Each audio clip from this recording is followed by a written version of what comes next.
Welcome guys, स्वागत करता हूँ आपका अपने YouTube चैनल IFA युक्त इंस्टीट्यूट ऑफ फ्यूचर साइंस। बेटा हम लोगों ने मोल्स कॉन्सेप्ट के 2 लेक्चर अपलोड किए हैं और उम्मीद है आप लोगों ने वो अच्छी तरह से पढ़े होंगे। जिन बच्चों ने नहीं पढ़े हैं प्लीज़ पहले बोलूँगा पहले वो थ्योरी वाले लेक्चर पढ़ के आइए, न्यूमेरिकल पोर्शन और जहाँ से मोल को बेसिक से हाई लेवल तक पढ़ा जाएगा वो आज होने वाला है। ठीक है, तो देखो अभी हमने मोल्स का थ्योरी वाला पोर्शन खत्म किया, एक छोटा सा पोर्शन ये बाकी है, लॉ ऑफ केमिकल कॉम्बिनेशंस। ये कह रहा है कि लॉ ऑफ केमिकल कॉम्बिनेशंस मतलब जब हम केमिकल्स को कहीं कंपाउंड्स को कंबाइन करते हैं, रिएक्ट कराते हैं, तो वहाँ पर एक्चुअल में कुछ लॉ अप्लाई होते हैं और उन्हीं लॉ को मुझे एक बार यहाँ पर देखना है। ठीक है, देखो क्या कह रहा है, law of conservation of mass.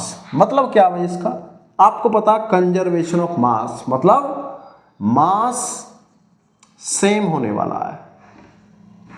Okay, अब मुझे ये पता है कि भाई जब रिएक्शन होगी तो रिएक्टेंट होगा और यहां पर प्रोडक्ट बनेगा। इसका मतलब जितना मास यहां पर रहेगा उतना ही मास यहां पर रहने वाला है प्रोडक्ट में। तो जितने भी एलिमेंट्स हो, यहाँ पर एलिमेंट्स हो, एटम्स लिखे हो या मॉलिक्यूल्स लिखे हो, जो भी इनका मास यहाँ पर रहने वाला रिएक्टेंट में उतना ही मास यहाँ प्रोडक्ट में रहने वाला। अगर मैं कहूँ यहाँ 100 ग्राम है, चाहे 2 रिएक्टेंट हो चाहे 3 रिएक्टेंट हो, अगर ओवरऑल मास 100 ग्राम है तो प्रोडक्ट में भी ओवरऑल 100 ग्राम ही होगा। This is the conservation of mass, mass change नहीं होगा। उम्मीद है आप लोगों को क्लियर हुआ होगा। सेकंड देखो क्या कह रहा है, डेफिनेट प्रोपोर्शंस। डेफिनेट प्रोपोर्शंस बेटा ये कहता है, इसका साइंटिस्ट का नाम याद रखना प्रोस्ट। ठीक है, प्रोस्ट इसका साइंटिस्ट था और इसने कहा कि अगर कोई मॉलिक्यूल्स फॉर्म हो रहा है, मान लो CO2 हो रहा है, ठीक है, तो इसका जो एटम है और कार्बन है वो CO2 तो रहना ही रहना है, कार्बन और ऑक्सीजन। मास कितना बेटा इसका CO2 का 44 ग्राम। अब मैं चाहे किसी भी प्रोसेस से CO2 को बनाऊं, आएगा मास कितना ही 44 ग्राम। ये है डेफिनेट प्रोपोर्शंस। बात सुन भाई, जैसे अगर मैं ये कह रहा हूँ बेटा मेरे पास CaCO3 है और मैंने इसको तोड़ा, क्या बना CaO प्लस में CO2। मैंने कार्बन को बर्न किया ऑक्सीजन में, क्या बना CO2 प्लस में 2H2। बात क्लियर, बात क्लियर। तो जो मास यहाँ CO2 का आएगा ना वो दोनों जगह क्या होगा, इक्वल होगा, वो कांस्टेंट होगा। मतलब ये 44 ग्राम ही होना चाहिए। ये है डेफिनेट प्रोपोर्शंस। उम्मीद है ये आपको क्लियर हो गया होगा। अब है मल्टीपल प्रोपोर्शंस। मतलब क्या है इसका कि एक फिक्स रेशियो में जैसे H2 और O मिलकर बनाते हैं H2O, तो ये यहाँ पर 2 है और यहाँ पर ये 1 है। अब अगर मुझे H2O2 बनाना पड़े तो बेटा एक ऑक्सीजन इंक्रीज किया ना, यहाँ पर हाइड्रोजन तो इक्वल है ना, 2 ही है यहाँ पर, तो मैं केवल ऑक्सीजन को इंक्रीज कर दूंगा। ये लो हो गया। अब कितना हो गया, 1:1 हो गया। क्लियर, मतलब एक फिक्स रेशियो में ही इंक्रीज होगा तो उसके बहुत सारे कंपाउंड बन सकते हैं। क्लियर हो गया, ठीक है। नेक्स्ट है गैसियस वॉल्यूम। मतलब जब गैसेस जो होती हैं वो मिक्स होती हैं, गैसेस क्या होती है मिक्स, तो वो एक डेफिनेट रेशियो में होंगी। किस में होंगी, डेफिनेट रेशियो में होंगी। जैसे अगर मैं कहूँ भाई H2 है और प्लस में क्या है O2 है, क्या बनेगा H2O2। ओके, मैंने कहा कार्बन गैस है और यहाँ पे क्या है O2 है, तो ये क्या बनेगा CO2। तो एक डेफिनेट रेशियो में ही क्या होंगी, ये मिक्स होंगी। क्लियर हुआ। सेम वॉल्यूम हो गया, वॉल्यूम डेफिनेट वॉल्यूम ही आएगा इसका।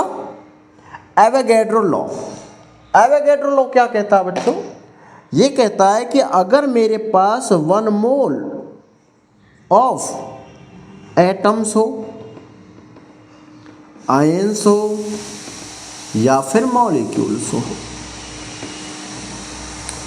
1 मोल्स हो, 1 mole of atom ions molecule equal to होगा Na, this is the Avogadro number, और इसकी एक वैल्यू होगी बेटा 0.6022 इंटू 10 की पावर 23। अगर ये 1 मोल पूछे एटम्स तो ये एटम्स होगा, ठीक। आयंस हो सकता है अगर आयंस, इलेक्ट्रॉन्स हो सकता है अगर इलेक्ट्रॉन्स पूछे, और ये मॉलिक्यूल्स हो सकता है। क्लियर है आपको ये बात? ये है एवोगैड्रो लॉ कि 1 मोल अगर कोई भी हमारे पास सैंपल है, उसमें अगर एटम पूछे तो इतने, उसमें अगर आयंस पूछे तो भी इतने, मॉलिक्यूल्स पूछे तो भी इतने। बात सिंपल। अभी हम थोड़ा इसी को एक्सप्लेन करने वाले हैं, ठीक है। चलो देखो, मैंने लिखा नंबर ऑफ मोल्स, तो सबसे पहले तो नंबर ऑफ मोल्स ही निकालना आना चाहिए बेटा। कैसे निकालेंगे इसको? मास ऑफ एलिमेंट या सबस्टांस या element upon molar mass, okay. इस तरीके से मैं नंबर ऑफ मोल्स निकाल सकता हूं। अगर इफ गिवन, अगर मुझे गिवन क्या, नंबर ऑफ पार्टिकल्स,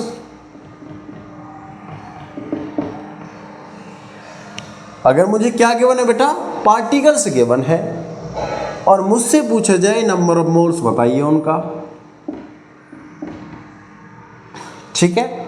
एक बात सुनना, अगर मैं ये कह दूं कि 1 मोल में कितने एटम्स होते हैं बेटा, 6.022 इंटू 10⁻⁻23 यही होते हैं। अब ध्यान से सुनना, इसने बोला गिवन नंबर ऑफ पार्टिकल्स, उसका मुझे मोल बताना है। क्या बताना है? मोल बताना है। पार्टिकल्स का मोल, इसका मतलब इतने पार्टिकल्स में, इतने एटम्स में 1 मोल है। इसको उल्टा कर दूं कि भाई 6.022 10⁻⁻23 में कितने मोल्स हैं? 1 मोल्स। हो गया? तो बेटा 1 एटम में कितने मोल्स होंगे इसके? 1 मोल अपॉन 6.022 इंटू 10⁻⁻23, और जो गिवन पार्टिकल्स है, गिवन नंबर ऑफ पार्टिकल्स, इसमें कितने मोल्स होंगे इसके? तो 1/6.022 इंटू 10⁻23 इंटू x। इसका मतलब मैं ये बता सकता हूं कि नंबर ऑफ मोल्स जो होगा उसको मैं लिख सकता हूं कि यहां नंबर ऑफ पार्टिकल्स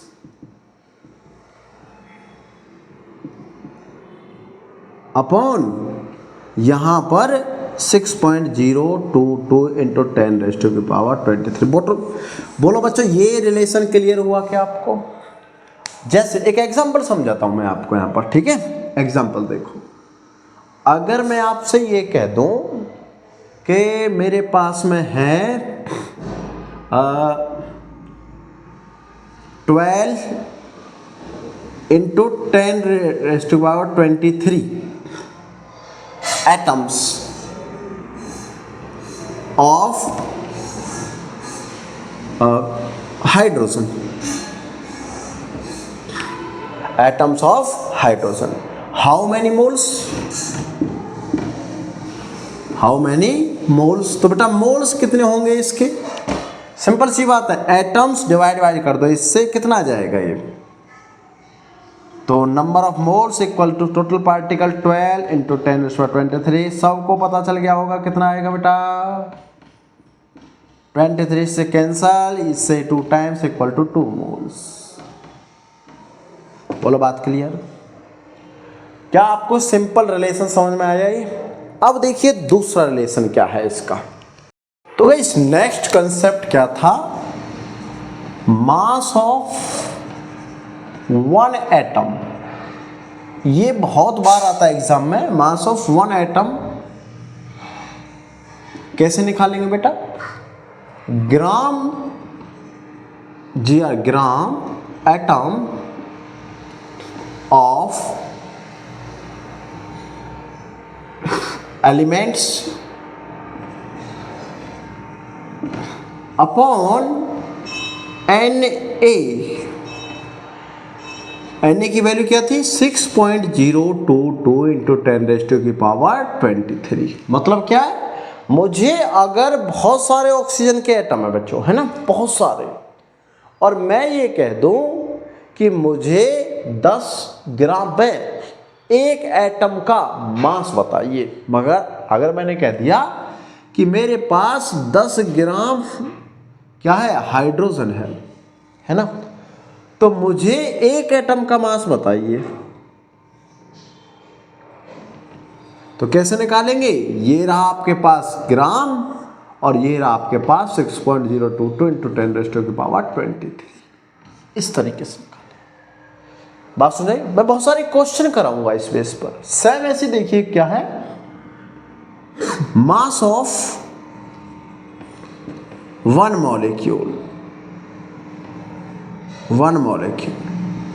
इसको कैसे निकालोगे आप? मास ग्राम मास ऑफ मॉलिक्यूल के यहां पर मास अपॉन में फिर से Na, और Na की वैल्यू आपको पता है कितना? 6.022 इंटू 10⁻23। ठीक है, ऐसे। एक और देखिए, अगर मैं आपसे गैसेस की बात करूं, गैसेस क्या लेते हैं बेटा? उसमें वॉल्यूम, है ना, मतलब एक मोल अगर कोई गैस है इक्वल टू, इसका मतलब उसका जो वॉल्यूम होगा बेटा 22.4 लीटर होगा। ठीक है, और इस 22.4 में 6.022 इंटू 10⁻23 एटम्स होंगे। बोलो बात क्लियर? अगर वो तुमसे ये कहे कि मेरे पास 10 लीटर है वॉल्यूम, तो इसके नंबर ऑफ मोल्स बताइए, तो आप पहले इससे डिवाइड करोगे। 10 लीटर वॉल्यूम में नंबर ऑफ मोल्स बताना है। ठीक है, जैसे मैंने पार्टिकल्स का समझाया ना अभी कि भाई 10 ग्राम में कितने पार्टिकल्स हैं, है ना, मतलब कितने मोल्स हैं, तो मैंने क्या काम किया था उसको, या 10 पार्टिकल्स का कितना मोल्स है, तो मैंने Na से डिवाइड कर दिया था। यहाँ डिवाइड करना आपको 22.4 से। कैसे? 10 लीटर वॉल्यूम के मोल्स बताने हैं मुझे, मोल्स, तो बेटा कैसे निकालेंगे? 10/22.4 लीटर ऐसे निकालेंगे। ये तो आ गया मोल्स। अब अगर मुझसे ये पूछा जाए कि 10 लीटर में कितने एटम होंगे, तो इससे मल्टीप्लाई कर दूंगा। ये करना पड़ेगा ना भाई। अगर मैं ये कहूं कि 10 litre of a gas containing number of atoms, कैसे भाई? ये 10, ये अपॉन 22.4 इंटू में क्या 6.022 इंटू 10⁻23। तो इस फॉर्मूले से हम वो चीज़ कैलकुलेट कर लेंगे। बच्चों बात क्लियर हुई? समझ में आया क्या ये कॉन्सेप्ट? नेक्स्ट कॉन्सेप्ट है एक लिमिटिंग रिएजेंट का, और सारे क्वेश्चन अब इसके बाद मैं लेने वाला हूं। ठीक है, लिमिटिंग रिएजेंट।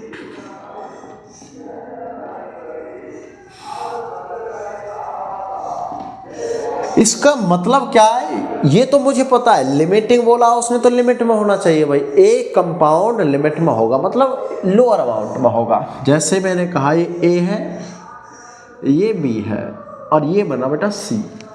अगर मैं एक सिंपल लैंग्वेज में ये कह दूं कि ये 10 ग्राम है और ये 5 ग्राम है, तो बेटा ये कितना बनेगा। अब आप ये देखिए, मुझे ये पता है कि ये 5 ग्राम अगर है तो 5 ग्राम 5 से ही तो रिएक्शन करेगा, बोले इससे ही रिएक्शन करेगा ना, 5 बचेगा। इसका मतलब कि 5 ग्राम 5 से रिएक्शन कर, तो ये भी बेटा 5 ग्राम ही बनेगा। तो हम लोगों ने क्या देखा कि ये जो अमाउंट है ना, ये लेस अमाउंट है, लेस अमाउंट है, तो ये पहले खत्म होगा, पहले कंज्यूम होगा, तो उतना ही कंपाउंड बनेगा। इसका मतलब this is called limiting reagent. Limiting reagent clear. जैसे बेटा लिमिटिंग मतलब ये लिमिट में लोअर अमाउंट में रहे, किस अमाउंट में रहे, लेस अमाउंट में। एक एग्जांपल बहुत फेमस है, N2 + 3H2, यहां बनता 2NH3, ये वाला, ठीक है, ये वाला बहुत फेमस है। इसमें H2 एक लिमिटिंग रिएजेंट है। मैं इसका क्वेश्चन कराऊंगा आपको कि कैसे है लिमिटिंग रिएजेंट है। क्लियर बात। चलो, तो ये छोटा छोटा सा कुछ कॉन्सेप्ट था मोल कॉन्सेप्ट का। अब बेटा क्वेश्चन से लेते हैं, ठीक है, बेसिक से हायर लेवल अब सीखेंगे। तो पहला क्वेश्चन ये देखो, जो क्वेश्चन कह रहा है the maximum number of molecules present in. बेटा अभी थोड़ी देर पहले फॉर्मूला लिखवाया था हमने, नंबर ऑफ मॉलिक्यूल्स बताना है 50 litre H2, 5 litre N2, 0.5 gram H2 and 10 gram O2। देखो कैसे निकालेंगे, मुझे मॉलिक्यूल्स बताना है। अब ये तो सिंपल है बेटा, ये लीटर में है, किस में है, ये लीटर। इसका मतलब जो मेरे पास में नंबर ऑफ एटम्स आएगा, नंबर ऑफ एटम्स कैसा आएगा, या मॉलिक्यूल्स, मुझे पहले 15 लीटर का मोल्स बनाना पड़ेगा। और मोल्स बनाना पड़ेगा बेटा तो 15 लीटर अपॉन में 22.4 लीटर। बोलो बात क्लियर। और इनटू में करना पड़ेगा Na, यही सिखाया था। इसका क्या करना पड़ेगा बेटा, ये भी वॉल्यूम में है तो वॉल्यूम मोल्स बनाओ पहले, 5 लीटर अपॉन 22.4 इंटू Na, ये ग्राम में है बेटा, है ना। तो मोल्स कैसे निकालेंगे, 0.5 ग्राम अपॉन बेटा एक हाइड्रोजन का मास 1, 2 हाइड्रोजन का कितना 2, यहाँ कितना और Na ये कितना बेटा 10 ग्राम अपॉन एक ऑक्सीजन का मास, एक ऑक्सीजन का मास 16 ग्राम होता है, तो 2 का कितना हो जाएगा बेटा 32 इंटू Na। जिसकी वैल्यू हाईएस्ट आएगी वही अपना आंसर होगा। बोलो क्लियर। देखो कैसे भाई, 15 लीटर है बेटा ये, है ना, 2 और 2 4, 4 और 4 8, नहीं जाएगा भाई, कितना आएगा यहाँ से डिवाइड करने की कोशिश करो, पॉइंट है हटाओ, 0 लगाओ, ठीक है। अब कुछ जाएगा 0.022 3 6 बार जाएगा, क्योंकि 2 छिक्के 12, 2 छिक्के 12, देखो वो कितना है 150 बनाएंगे उसको, और ये 22 4, ठीक है। तो अगर मैं इसको 6 से करता हूँ, 6 चौक 24, 6 दूनी 12, 12 और 2 14, और 6 दूनी 12, 12 और 1 13, ठीक है, 13 टाइम्स और 2 करेंगे तो 150 से ऊपर पहुंच जाएगा। इसका मतलब 6, मतलब ये आएगा 0.6 के समथिंग, ठीक। ये तो आ गया। ये कितना आएगा बच्चों, ये तो 5 है, तो ये कितना आएगा भाई, ये आएगा 0 पॉइंट हटा के 0 कर लो, यहाँ पर 2 के समथिंग आएगा, 6 में ज़्यादा पहुंच जाएगा, 2 के समथिंग आएगा, ठीक है। इसके बाद इसको करो यहाँ पर, ये कितना आएगा भाई 0 लगाओ, और 5 चौक 20 और 0.25, इसको करो बेटा, ये आएगा अपने पास में, डिवाइड करो, ये भी 3 पॉइंट समथिंग आएगा, 0.3 पॉइंट समथिंग। सबसे ज़्यादा वैल्यू कौन सी आई बेटा, सबसे आई 0.6, यस और नो। इसका मतलब 15 लीटर H2 में जो मैक्सिमम मॉलिक्यूल्स प्रेजेंट होने चाहिए। बोलो भाई यस और नो। क्या आपको ये क्वेश्चन समझ में आया? अगर आया तो ऐसा ही एक नेक्स्ट क्वेश्चन देखो। तो इस क्वेश्चन में क्या पूछा आपसे इस क्वेश्चन में पूछा आपसे how many atoms are present in 49 gram of H2SO4। बेटा 49 ग्राम H2SO4 प्रेजेंट है मेरे पास, है ना, और इसमें नंबर ऑफ एटम्स बताने हैं। तो क्या मुझे ये पता है कि एक मोल्स में कितने होते हैं बेटा? एक मोल में होते हैं Na 6.022 इंटू 10⁻23, ये होता है। और ये कह रहा है कि अगर एक मोल में इतने हैं तो 49 ग्राम में कितने होंगे? क्या 49 ग्राम का पहले मैं मोल्स निकाल लूं? मोल्स निकालें पहले, चलो। तो बेटा मोल्स अगर मैंने इसका निकाला तो क्या निकलता? Wait upon molecular wait. बच्चों H2SO4 का मॉलिक्यूलर वेट बताओ जरा क्या होता है? एक हाइड्रोजन का एक, तो दो हाइड्रोजन का दो, प्लस एक सल्फर का 32, प्लस एक ऑक्सीजन का 16 इंटू 4, तो ये आएगा आई थिंक 2 और 4 ये 34 प्लस 16 चौका 64। ओहो, दिस इज द 98 ग्राम। और बात क्लियर? चलो अब मोल्स निकाल लेते हैं इसका। Weight 49 upon molecular weight 98 into 1 mole में ये होता है बेटा, ये मोल्स आएगा कितना?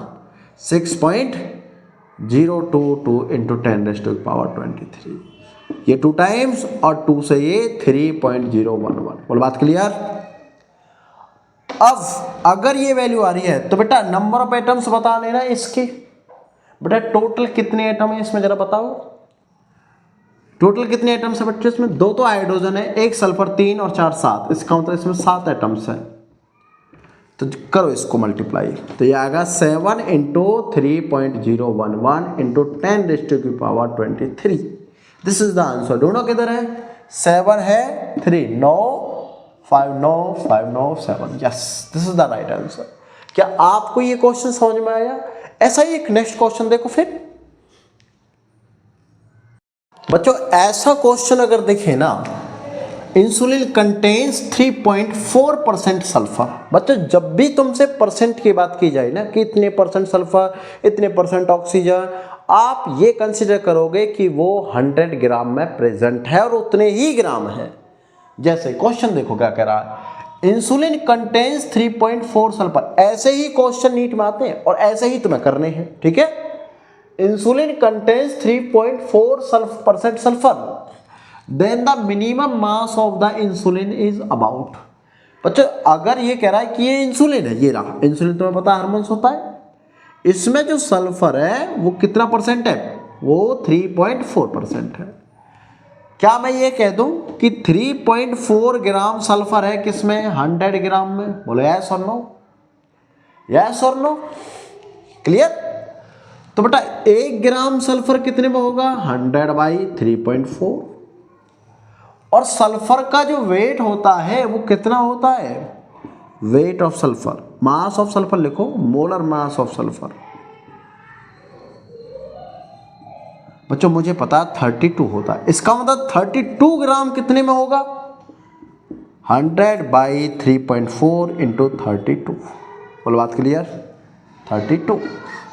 बच्चों 3.4 मल्टीप्लाई करो जरा इसको, 2 से काटो इसको, 2 से 16, ये तो 0 है, ठीक है लगा लेंगे इसको, तो 16 और 2 से हुआ बेटा ये 1.7, ठीक 1.7। और ये 2 के समथिंग करो, अगर इसको मैं 2 के समथिंग कर लेते हैं 8 आएगा, 8 आएगा तो ये 800 आना चाहिए। बोलो यस और नो, ढूंढो कहीं है ऐसा? 970 3600, ये this is the answer 940। Yes 940। क्यों? क्योंकि मैंने मिनिमम वैल्यू ली है, मैंने इसको 8 कंसीडर किया, 2 कंसीडर किया, तो मुझे मिनिमम वैल्यू चाहिए, मिनिमम वैल्यू दिस। आप सॉल्व करके देख लेना, आंसर यही आ रहा है। यस और नो? और क्वेश्चन देखो, और क्वेश्चन से ही सीखेंगे पूरा मोल्स। आपको ये कंसेप्ट पता होना चाहिए कि ऐसे क्वेश्चन इस तरीके से सॉल्व होंगे। नेक्स्ट क्वेश्चन देखो बेटा, ये नेक्स्ट क्वेश्चन देखो, एक बार क्वेश्चन थोड़ा ध्यान से पढ़ो, है ना। क्या कह रहा है कि x gram of CaCO3 was completed burnt in air. ये कह रहा है कि ये CaCO3 है x ग्राम, मुझे नहीं पता कितना था, ठीक है। Burnt in air the mass of the solid radius for इतने ग्राम। बेटा आपको ये पता कि CaCO3 को जब बर्न करते हैं, हीट करते हैं, तो क्या बनता है? CaO और प्लस में CO2। ये तो गैस है, ये सॉलिड है। और ये कह रहा है कितना बना? ये बना 28 gram. What is the value of x in gram? ऐसे ही क्वेश्चन तो पूछे जाते हैं एग्जाम में, है ना, कि आपको ऐसा मॉलिक्यूल दे दिया जाएगा और पूछा ये जाएगा कि बताइए ये कितना था, ये कितना बना। ऐसा ही आता है ना नीट में, और जेईई में भी ऐसा ही आता है। तो अपने को ही सीखना है कैसे कि x ग्राम CaCO3 था। देखो पहले जनरल सीखो इसका कि बेटा CaCO3 और ये CaO बना, इससे तो कोई मतलब नहीं है। इसका टोटल मास कितना है? Ca, इसका एटॉमिक नंबर बेटा 20, तो मास होता है इसका 40, प्लस कार्बन 12, प्लस 16 × 48, 68 60 100, इसका मतलब 100 ग्राम। ये कितना बेटा? 20 और 40 हो गया, 40 और ये 40 और प्लस में कितना है? 40 प्लस 16 कितना? 56। यस 56 ग्राम, 56। अब मुझे ये पता, देखो पूछा क्या ध्यान से देख ला, मुझसे ये पूछा ना ये वाला। जब मुझे ये पता है कि भाई 56 ग्राम तब बनता है जब x कितना हो? 100 ग्राम हो। CaCO3 कितना हो? 100 ग्राम। CaO इतना चाहिए, तो ये इतना होना चाहिए। यस, तो बेटा 1 ग्राम के लिए कितना चाहिए? 56, सिंपल मैथमेटिक्स। और बना कितना यहाँ पर? 28 ग्राम। तो 28 ग्राम के लिए कितना चाहिए बच्चों? बोलो बात क्लियर? क्या आएगा? यहां से 2 और 2 से ये 50, दोनों 50 किधर है? This is the answer. बोलो यस और नो। फिजिकल केमिस्ट्री इतनी टफ नहीं है, बस कॉन्सेप्ट आने चाहिए, और कॉन्सेप्ट फिजिकल के सीखने हैं तो आपको ईफा पर आना पड़ेगा, और ईफा पर आपको सिखाया जाएगा क्वेश्चन के थ्रू कैसे कॉन्सेप्ट समझा जाएगा। ठीक है, बेसिक से हायर लेवल। चलो नेक्स्ट देखो। देखो बच्चों नेक्स्ट क्वेश्चन देखो क्या कह रहा है। ये कह रहा है कि 28 gram of MClO4 contains 0.5 mole chlorine. मतलब अगर मेरे पास में ये है तो बेटा इसमें क्लोरीन का जो अमाउंट है वो कितना है? 0.5 मोल है। ठीक है, मान लिया मैंने, कंसीडर कर लिया। अब कह रहा है then it's molecular mass is, बेटा इसका मॉलिक्यूलर मास बता दो बस। 28 ग्राम है। क्या मैं एक बात सोचूं, इसमें ओवरऑल कितने मोल है बेटा? ये 4 मोल क्लोरीन है ना, है या नहीं? यस और नो। और ये कह रहा है कि 28 ग्राम में कितने मोल है क्लोरीन के? 0.5। चलो वेट निकालना है ना। अगर 0.5 में 28 ग्राम मास है तो 1 मोल के लिए कितना मास होगा बेटा? 28 अपॉन 0.5। बोलो यस और नो। तो 4 मोल के लिए कितना मास होगा बच्चों? 4 मोल कंटेन्स 28 बाई 0.5 इंटू 4। क्या आएगा ये? 0.5 से इसको 8 टाइम्स और 8 से इसको मल्टीप्लाई करो। 8 8 64 और 8 दूनी 16, 16 और 6 22, 224। देखो किधर है कहीं? मतलब 200 के समथिंग है ना? कहीं गलती तो नहीं होगी भाई? 0.5 एक बार यहाँ से करके देख लेते हैं, दोबारा करके देख लेते हैं। 28 बाई 0.5 इंटू 4। चलो आएगा तो उतना ही यार, 5 8 40, 8 8 64, 8 दूनी 16, 16 और 4 22। देखो जरा, तो शायद मिस्टेक हुई है, आंसर ये रहा। Okay clear? 224 हो गए, मिस्टेक हो गया। क्लियर है बात? तो इन क्वेश्चन से डरना नहीं है, क्वेश्चन मोल्स पर ही है और मोल्स के कॉन्सेप्ट आपको आते हैं। चलो नेक्स्ट क्वेश्चन देखो। इस टाइप के क्वेश्चन को कैसे सॉल्व करेंगे देखो। How many electrons are present in 2 × 10⁻³ moles. बच्चों मोल्स के बने तो इतने मोल्स में कितने एटम होंगे वो हम कैलकुलेट कर लें। बेटा क्या करते हैं, हम निकालते हैं जैसे मोल्स इक्वल टू जो भी अपने पास में एटम्स होंगे, है ना, number of electrons, number of electrons नहीं, अपने नंबर ऑफ इलेक्ट्रॉन्स, हाँ नंबर ऑफ इलेक्ट्रॉन्स, और कितने एटम में हो 6.02 इंटू 10⁻23। मुझे ये निकालना है बेटा, ठीक है, नंबर ऑफ इलेक्ट्रॉन्स कितने हैं। क्या करेंगे भाई, मोल्स की वैल्यू तो गिवन है आपको 2 इंटू 10⁻⁻3। इलेक्ट्रॉन्स को इधर लेके जाइए 6.02 इंटू 10⁻23।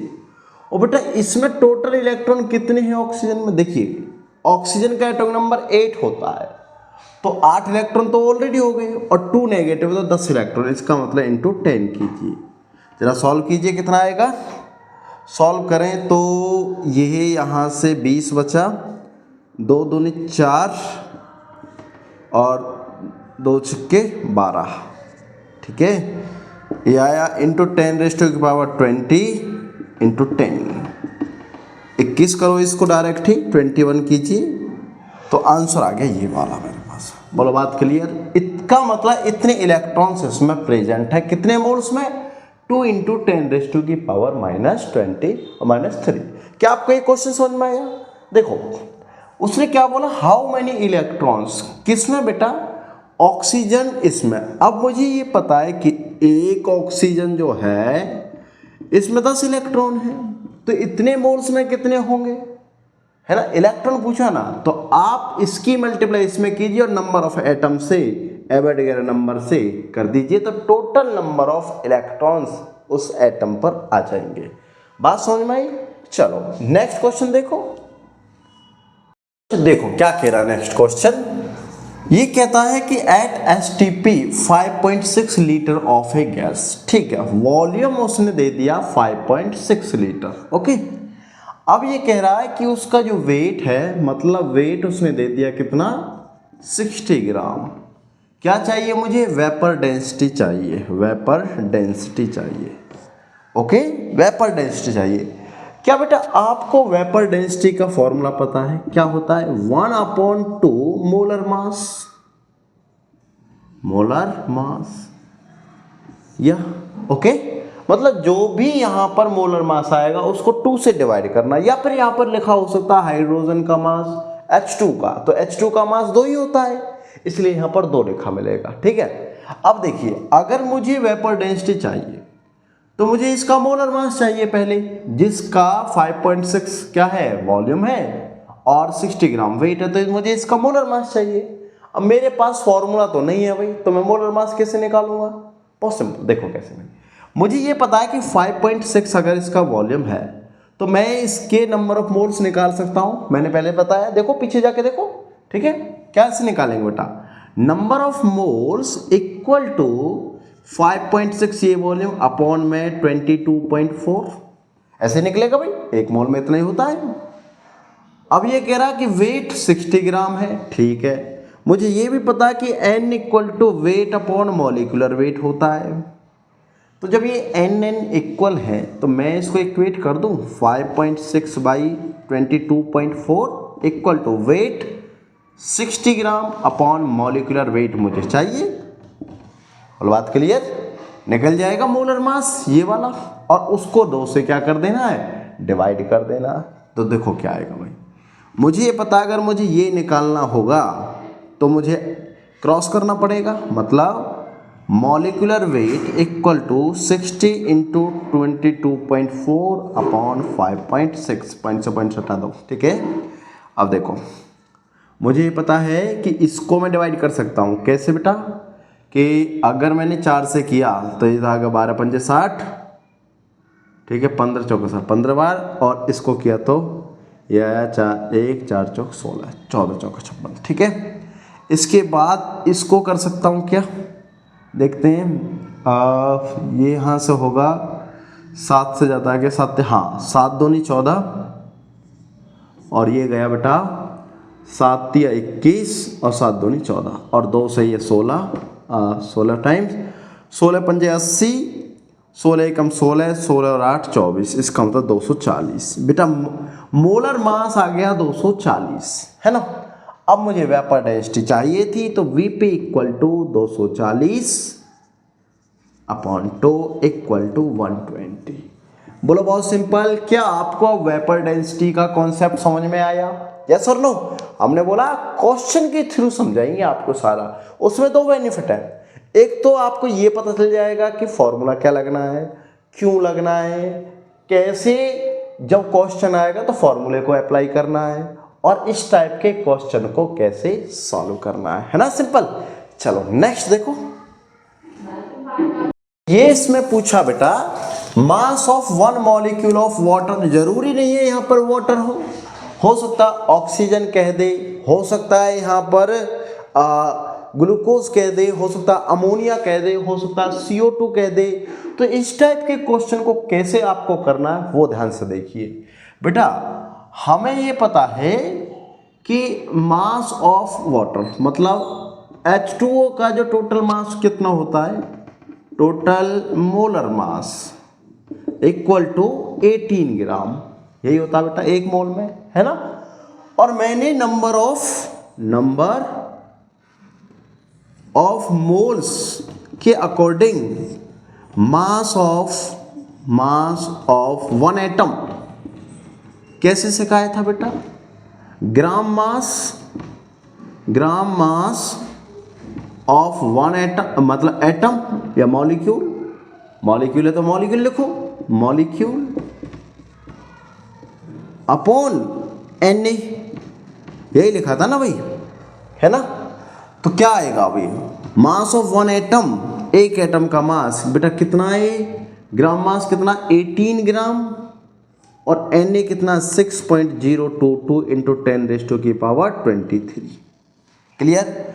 अगर मैं इसको यहां से डिवाइड कर दूं तो अप्रोक्स 3 पहुंचेगा, और इंटू 10⁻⁻23। बोलो बात क्लियर? इसका मतलब है कि एक H2O का जो मॉलिक्यूल है उसका वेट 3 इंटू 10⁻23 रहने वाला है। बात क्लियर? एक मॉलिक्यूल का। बात समझ में आ गई? अगर वो यहां ये कह देता, क्या कहता भाई? वो ये कहता कि यहां CO2 होता तो बहुत सिंपल, वो ये कह देता कि यहां पर अमोनिया होता, वो ये कह देता यहां ग्लूकोज होता, तो उसका एक मॉलिक्यूल का मास कितना होता? बहुत सिंपल। कैसे? CO2 का वेट होता बेटा 44, इसका होता 17 और इसका होता 180। बस यहां जो 18 रखा है CO2 के लिए 44 रख देते, NH3 के लिए यहां पर 17 रखते, और ग्लूकोज के लिए यहां पर 180 रखते, और अपना आंसर आता। बात समझ में आई? चलो नेक्स्ट क्वेश्चन देखो और कॉन्सेप्ट देखो। तो बच्चों ये क्वेश्चन देखो, और क्वेश्चन नहीं, इस क्वेश्चन के थ्रू हम दो कॉन्सेप्ट सीखने वाले हैं और चुटकियों के मेथड से सीखेंगे। देखना क्या कह रहा है। एक compound containing only carbon and oxygen, ठीक है, दो एटम है, एक कार्बन है और एक ऑक्सीजन है, has an approximately molecular mass 290। बेटा मॉलिक्यूलर मास कितना है? 290। On analysis it is found to contain 50% by mass of each element. मतलब दो हैं कार्बन और ऑक्सीजन, ये भी 50% और ये भी 50%, ठीक है।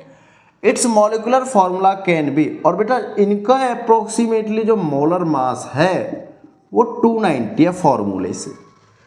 तो मुझे इसका फॉर्मूला बताना है। क्या बताना है बच्चों? फॉर्मूला। देखो दो टाइप से निकालते हैं, एक तो सिंपल जो बुक में गिवन है, एक जो मैं आपको बताऊंगा, ठीक है। दोनों देखेंगे बेटा। हम क्या करते हैं, 50% कार्बन है तो हम सपोज कर लेते हैं, सपोज कार्बन यहां पर 50 ग्राम और ऑक्सीजन भी 50 ग्राम, ठीक है। फिर क्या करता हूं, सेकंड में इसके नंबर ऑफ मोल्स निकाल लेता हूं। क्या आएगा भाई? मुझे पता है कार्बन का जो मास होता है वो 12 होता है और ऑक्सीजन का मास 16 होता है। मोल्स कैसे निकलते हैं? Wait upon molecular wait. तो बेटा 50/12 कितना आया ये? 12 चौक 48, मतलब 4 के समथिंग आएगा, 4.23, ठीक है। ये कितना आएगा भाई? 50/16, 16 ते 48, ये 3 के समथिंग आएगा। क्लियर?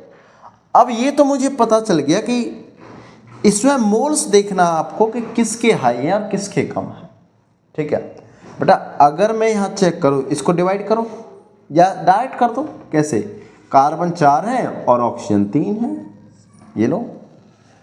एक तो ये मेथड था। दूसरा क्या मेथड है, ध्यान से सुनना, कि number of carbon atom equal to क्या हो जाएगा, वो पहले लिखोगे परसेंटेज अपॉन में 100 into molecular mass, molecular mass, और अपॉन में क्या, गिवन मास, गिवन मास नहीं, मोलर मास, मोलर मास क्या है बेटा 50/100 इंटू मॉलिक्यूलर मास कितना था 290, चलो, और मोलर मास 12 होता है इसका, ठीक है।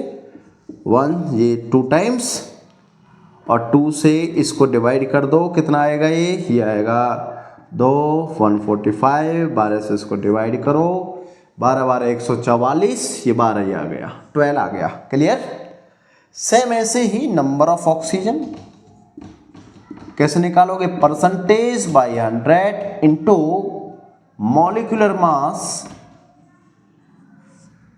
Upon molar mass, okay. तो परसेंटेज कितना के बच्चों 50/100 इंटू 290 बाई में मोलर मास 16, ठीक है। कितना आएगा बेटा, फिर से वही करो, 2 टाइम्स, 2 से ये कैंसिल हुआ तो 145 डिवाइड बाई 16 करो, क्या आएगा भाई 16 नंबर 144, यस। फिर से 9, तो ये बेटा क्या आया C12O9, सिंपलेस्ट रेशो ले लो C4O3, बोलो बात क्लियर है ना।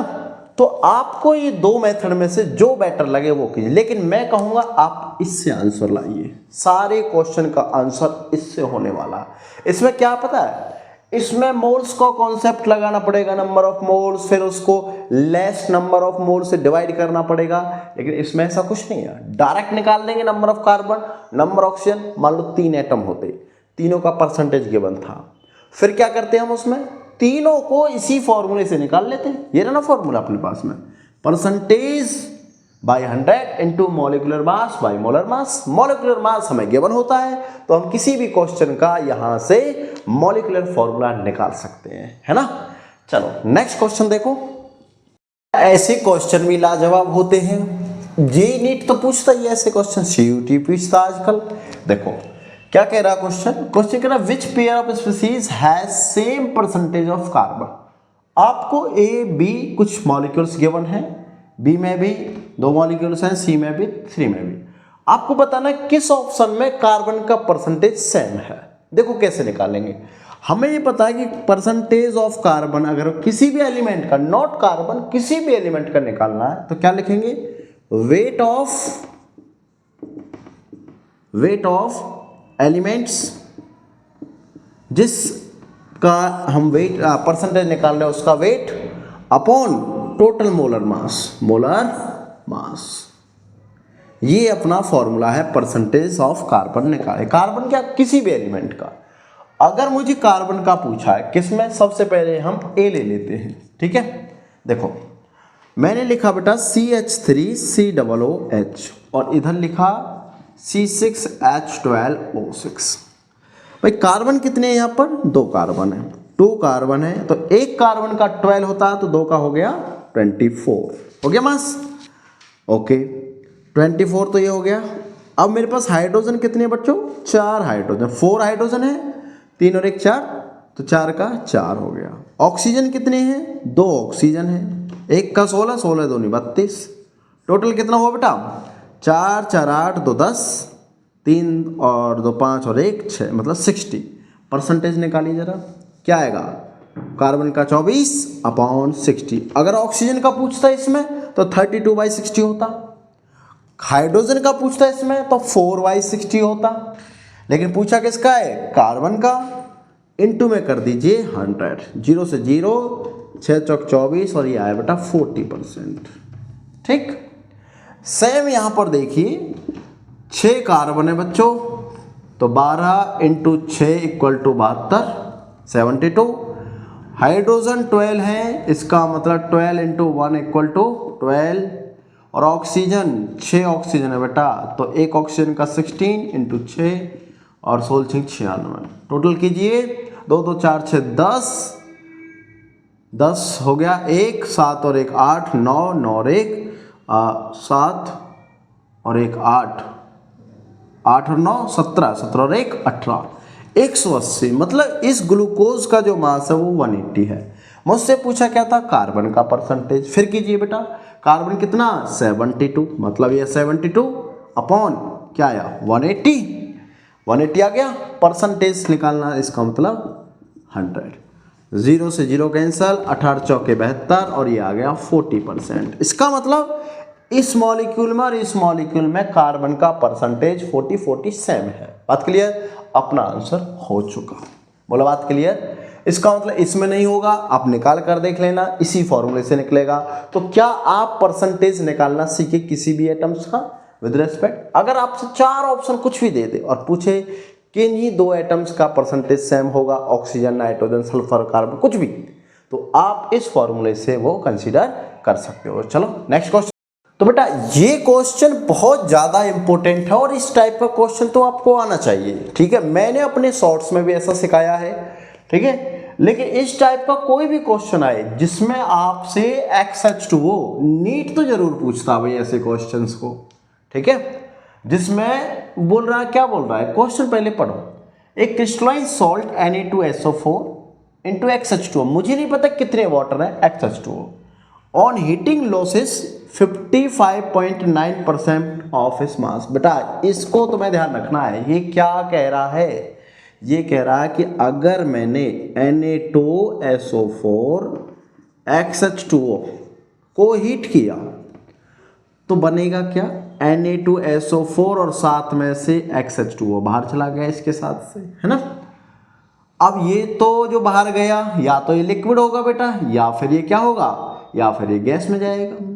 लेकिन ये पूछा क्रिस्टलाइन सॉल्ट, ये अपना सॉल्ट है ना, सॉलिड में गया है, तो ये अपना क्रिस्टलाइन था, क्रिस्टलाइन सॉल्ट। इसका मुझे कंप्लीट फॉर्मूला चाहिए कि कितने वाटर मॉलिक्यूल्स यहां पर होंगे। ध्यान से देखना, ऐसे क्वेश्चन तो बहुत ज्यादा इंपॉर्टेंट है। कैसे करेंगे, क्या बोला, क्रिस्टलाइन सॉल्ट ये ऑन हीटिंग लॉसेस इतना। बेटा अगर ये लॉस कुछ कर रहा है, क्या लूज कर रहा है, ये लूज कर रहा है यहां से H2O, तो H2O उसने बोल दिया 55.9 अप्रॉक्स 56% है ना। परसेंटेज को अभी मैंने बोला क्या लिख सकते हैं, ग्राम लिखेंगे। इसका मतलब क्या है कि ये परसेंटेज में था 56 ग्राम यहां पर, तो बेटा ये कितना बचा होगा जरा निकालो। अगर टोटल 100 था ये, अगर ये टोटल कितना था 100 ग्राम, इसमें से 56 वाटर बाहर गया, तो ये बचा कितना 56, है ना। कितना बचेगा, 2 4, 10 में से 6 4, और यहाँ कितना बचा 9, 9 में से 5 गए तो भी 4, इसका मतलब 44 बच गया।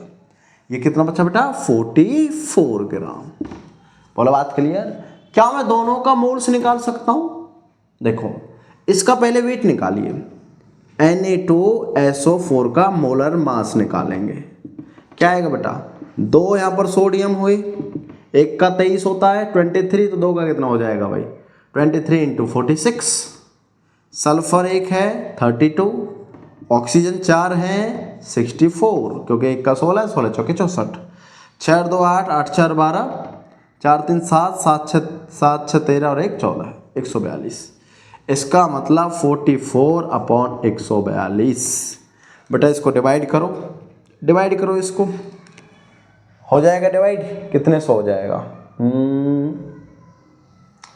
ये 4 से हो सकता है क्या 11, और 4 से ये नहीं हो रहा, 4 से तो नहीं होगा भाई, कंप्लीट डिवाइड करके देख लो इसको, ठीक है। तो ये आएगा अप्रॉक्स 0.3। ओके, इसको देखो जरा, इसके मोल्स निकालो, 56/18 कितना आएगा ये ये आएगा 18×54 मतलब 3 के अप्रॉक्स में। ओके, अब ध्यान देने की बात है कि बेटा मैंने 0.3 से कितना 3 निकाल दिया, कितना निकाल दिया 3। इसका मतलब 1 से कितना आएगा 3/0.3 मोल्स। पॉइंट हटाने के लिए ऊपर 0 लगाओ, इसको यहाँ से 10, इसका मतलब 10H2 हो जाएंगे। इसके इतने से 0.3 मोल से 3H2 हो जाते हैं। तो भाई 1 मोल से कितना जाएगा, 1 मोल यही तो है, यही तो है बेटा पूरा 1 मोल, 1 मोल यही तो है, तो 10 मोल जाएंगे। इसका मतलब जो फॉर्मूला होगा उसमें x की 10 आएगी और क्या बनेगा बेटा Na2SO4 इंटू 10H2। बोलो बात क्लियर हुई या नहीं? Yes yes. चलो नेक्स्ट क्वेश्चन देखो। इसमें कॉन्सेप्ट देखिए क्या लगना है और कैसे लगेगा। पहले भी थोड़ी देर पहले मैंने सिखाया था ऐसा। ये कह रहा वेपर डेंसिटी इज 73 और मॉलिक्यूलर फॉर्मूला आपको चाहिए, और इसमें कार्बन का परसेंटेज ये रहा, हाइड्रोजन का ये रहा, रेस्ट ऑक्सीजन। बच्चों सबसे पहले आप ऑक्सीजन का परसेंटेज निकालिए। कार्बन का कितना गिवन है 49.3%, हाइड्रोजन कितना 6.84% और ऑक्सीजन कितना बचेगा बच्चों, इसको सम कीजिए क्या आएगा ये 49.30 6.84 4 8 3 11 9 और 6 15 1 16 4 और 1 5। इसको 100 से माइनस कीजिए क्या आएगा 56 माइनस 14 क्या है बच्चों 6 8 3 और यहाँ पर 4 43 कितना आया 43.86%। अगर आपको वेपर डेंसिटी गिवन है कितनी 73, क्या मैंने थोड़ी देर पहले एक फॉर्मूला सिखाया था आपको वेपर डेंसिटी का, क्या था कि vapour density equal to 1/2 molar mass. बोलो यस और नो, है ना। अब वेपर डेंसिटी आपको गिवन, क्या मोलर मास निकल सकता है, बोलो यस और नो। जी सर, कितना आया मोलर मास, मल्टीप्लाई करो बेटा 6 और ये 4 146। क्लियर। अब जो मैंने तरीका सिखाया था आपको, ट्रिक सिखाई थी कैसे, कार्बन बताना है तो नंबर ऑफ कार्बन डायरेक्ट निकालो, नंबर ऑफ कार्बन एटम। क्या बताया था percentage by 100 into molar mass, sorry molecular mass upon molar mass, है ना। कितना मोलर मास नहीं, जो मास गिवन है वेट, टोटल वेट।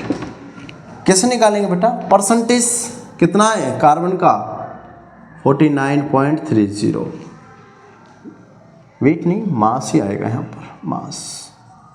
ठीक है 49 अपॉन 100 इंटू मॉलिक्यूलर मास कितना बच्चों इसका 146 और डिवाइड करेंगे कितने से, एक कार्बन का मास कितना 12।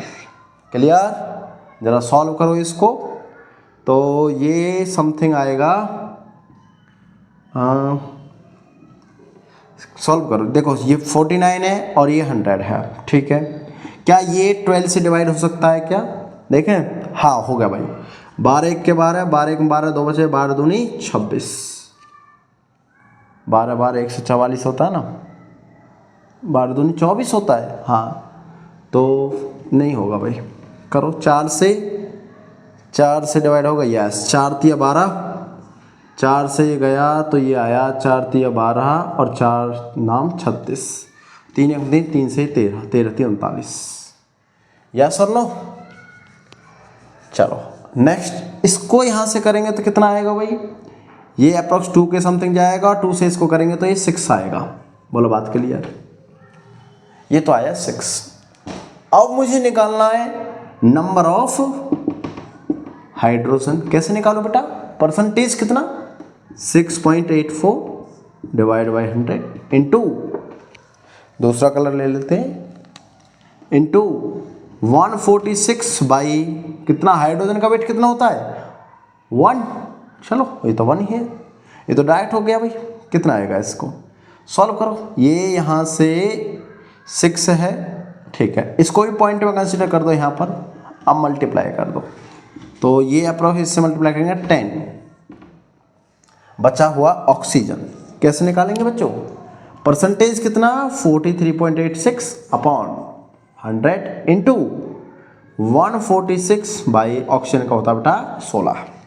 जरा देखो 16 से कैंसिल होता है क्या है, 16 नंबर 144 मतलब 9 पॉइंट समथिंग जाएगा, ठीक है, तो 9, ठीक है 9 ही होगा। और ये 9 8 72, 2 9 3 27 और 1 28, 9 3 27, 27 और 7 44, 34, 9 चौक 36, 36 और 3 39, मतलब ये 40 के समथिंग आएगा। ओके, और डिवाइड बाई कितना है 100, तो चलाओ लगाओ, एक पॉइंट तो वैसे ही था यहाँ पर पॉइंट आ जाएगा, मतलब 34 आ जाएगा। इसका मतलब जब सॉल्व करके 4 आया तो हमने मॉलिक्यूलर फॉर्मूला निकाला बेटा, कार्बन 6, हाइड्रोजन 12 और ऑक्सीजन 4। बोलो बात क्लियर, क्या आपको कॉन्सेप्ट समझ में आया, ठीक है। तो बहुत सिंपल, इसी तरीके से बेसिक से हायर लेवल देखते रहिए। चलो नेक्स्ट क्वेश्चन देखो, नेक्स्ट तरीका देखो बच्चों, इस टाइप में और इस क्वेश्चन में एक न्यू कंसेप्ट है, थोड़ा ध्यान से देखेंगे। क्या लिखा हुआ है, सैंपल ऑफ इम्प्योर सिल्वर, बेटा कोई सैंपल है इम्प्योर सिल्वर का 1.5 ग्राम, ठीक है, उसको हीट किया गया विद सल्फर, सल्फर के साथ, टू फॉर्म Ag2S। आपको ये पता है कि Ag जब होगा और इसको सल्फर के साथ रिएक्शन करेंगे तो बच्चों क्या बनेगा, Ag2S, यही बनता है। तो यहाँ 2 मोल लेने पड़ेंगे तभी जाकर ये बनेगा, ठीक। The mass of Ag2S form by, इसका मास बच्चों कितना 0.124 ग्राम, ठीक है। What is the percent yield, बेटा परसेंट यील्ड निकालने का फॉर्मूला जो है वो है एक्चुअल यील्ड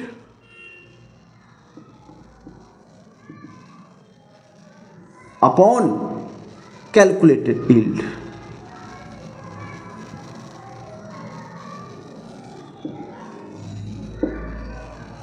ठीक है, कैलकुलेटेड यील्ड, नहीं,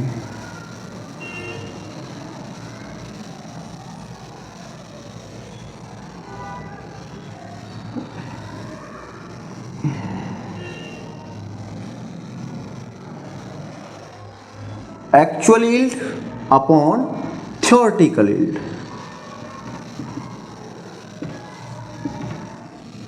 इंटू 100, ये फॉर्मूला है परसेंट यील्ड का, ठीक है। अब देखिए क्या होता है, हमें ये पता इतना मुझे मिला, मतलब ये मेरे पास में एक्चुअल आया, ठीक है।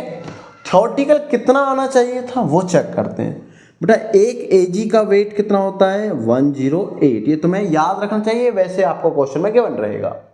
तो 2 Ag का कितना हो जाएगा 216 ग्राम।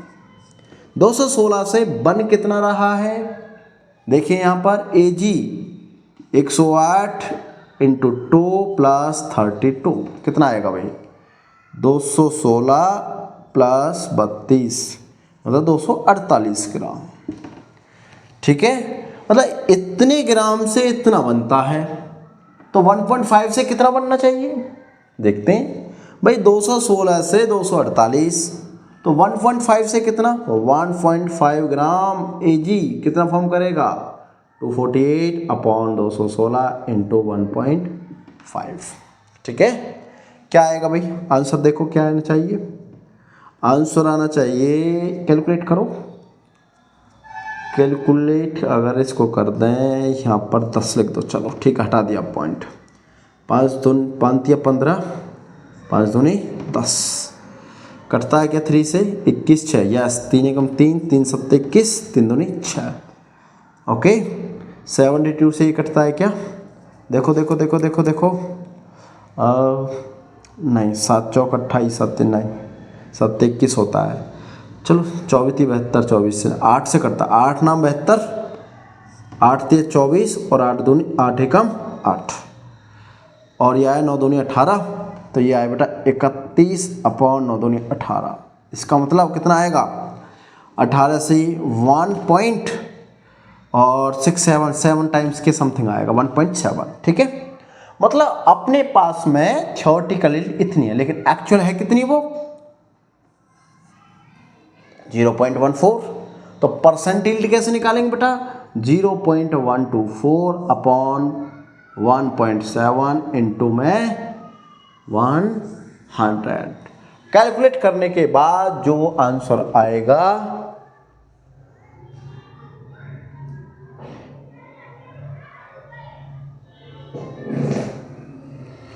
वो आएगा आपका 72 ग्राम। बोला बात क्लियर, अप्रॉक्स 7.2 ग्राम। ठीक है, तो बहुत इंपॉर्टेंट सा कंसेप्ट था, आपको ये समझ में आया बेटा, क्लियर हुआ है सबको। देखो दोबारा बता देता हूँ एक बार, इसका वेट ये निकाला हम लोगों ने 216 ग्राम से 248, तो 0.5 से कितना आएगा 1.7। परसेंटेज एक्चुअल अपॉन ये, एक्चुअल तो इतनी थी लेकिन थ्योरेटिकल कितनी है बेटा जो हमने निकाली है 1.7। चलो 7.2 ग्राम। नेक्स्ट क्वेश्चन और कंसेप्ट बच्चों देखो, इस कंसेप्ट में ना बहुत आसानी से सीखना आपको, ऐसे कई बार क्वेश्चन देता है एग्जामिनर जिससे प्रोसेस देगा। अब ये कहाँ से पता चलेगा, ये आपको थ्योरी से पता चलेगा। और थ्योरी कहाँ से पता चलेगी, थ्योरी आपको ईफा से पता चलेगी। पीछे जाके वीडियो देखिए, मिल जाएगी आपको। ठीक है, क्या कह रहा भाई, mass of carbon anode consumed in the production of 270 kilogram of aluminium metal. बेटा पहले क्वेश्चन समझना जरूरी है, क्या कह रहा है, mass of carbon anode consume मतलब कार्बन खत्म होना है, कितने किलोग्राम प्रोडक्शन करना है, 270 kilogram of aluminium metal from कहाँ से, बॉक्साइट। अगर आपको बॉक्साइट नहीं पता तो क्वेश्चन तो समझो आपसे गया। Al2O3, ठीक है, Al2O3 होता है बाय हेल्थ प्रोसेस। चलो प्रोसेस लिखते हैं, Al2O3 प्लस में कार्बन बनेगा क्या, CO2 गैस और प्लस में एल्यूमिनियम। बैलेंस करो रिएक्शन को, कार्बन CO2 है 3 है, तो इसको अगर मैं 2 कर दूँ 2 हो जाएगा, 3 कर दो 3 दूनी 6, तो यहाँ पर बैलेंस करना आसान। इसका मतलब 4 एल्यूमिनियम। बात समझ में आएगी, आई बात समझ में बच्चों। देखो क्या कह रहा है, इसका मतलब मुझे 3 कार्बन चाहिए, मतलब कि इसका जो मास है, कितना मास है बेटा इसका 30, 1 का 12, 12 इंटू 3 इक्वल टू 36 ग्राम मुझे चाहिए होता है, किसमें, एक एल्यूमिनियम निकालने में, है ना। कितने, 4 एल्यूमिनियम है, तो एक एल्यूमिनियम का 27 इंटू 4 करो, कितना आएगा भाई, 7 चौक 28 और 4 दूनी 8, 8 और 2 10, 108 ग्राम। मतलब क्या है, अगर मैं सिंपलेस्ट प्रोसेस देख रहा हूँ ना, तो मुझे 3 कार्बन लगते हैं, मतलब 36 ग्राम कार्बन लगता है, तब जाकर 4 एल्यूमिनियम मतलब 108 ग्राम, 108 ग्राम मेरे पास एल्यूमिनियम निकलता है। सिंपल हुआ। अगर मैं ये कहने लगूं कि भाई 108 ग्राम एल्यूमिनियम के लिए मुझे लगा 36 ग्राम कार्बन, तो बेटा 1 ग्राम एल्यूमिनियम के लिए कितना लगेगा, 36/108, है ना। और 270 किलोग्राम निकालने के लिए कितना लगेगा, मल्टीप्लाई कर दो, 36/108 इंटू 270 इंटू 10 की पावर 3। बेटा 1 किलोग्राम है, मैंने ग्राम में कन्वर्ट कर दिया ताकि यूनिट आसानी से रहे कन्वर्जन में। ठीक है, कैसे करेंगे भाई, देखो 36 से ये डिवाइड होता है क्या, 3 3 9 और 6 नहीं भाई, तो कुछ और सोचो। 6 से डिवाइड होता है क्या, 18 से होता है, 18 दूनी 36, 18 हाँ 18 से होता है भाई, 18 दूनी 36, 18 पंजे 90, 18 छिक्के 108।